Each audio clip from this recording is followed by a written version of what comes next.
We are facing a critical shortage of personal protective equipment for our frontline healthcare workers. Nurses are getting sick, and a statistically significant number of them are getting critically ill compared to the rest of the population. COVID-19 is highly contagious.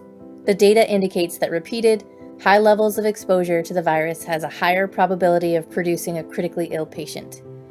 The demand for protective gear is far surpassing the supply, and as a result, our medical workers are being forced to fend for themselves and improvise their own PPE.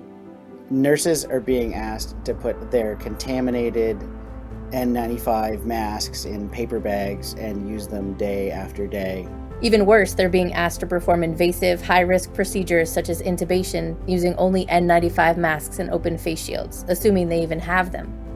To help fight this, we assembled a team to design and build an affordable, open-source, powered air purifying respirator out of off-the-shelf parts and pieces that could be easily printed by anybody with the appropriate equipment. Our minimum viable product is to develop a unit that can be hooked up to most disposable PAPR hoods, feeds filtered air into the hood through a 3D printed belt-mounted assembly, maintains a minimum of 10 cubic feet per minute of filtered air supply at all times so we have positive pressure in the hood, has a battery that lasts for 8 hours, and uses a filter that can be easily replaced and, if possible, decontaminated and reused.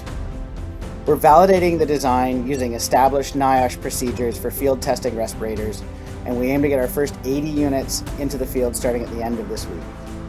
You've got us thinking bigger, much bigger. Apparently we're not alone. In the last hour, a life support systems engineer from SpaceX reached out to us. If other projects are being amplified by this hackathon the way that ours is, then the impact of this event is going to be substantial and real.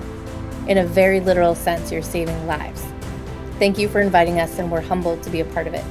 You can follow our progress post-hackathon on Facebook.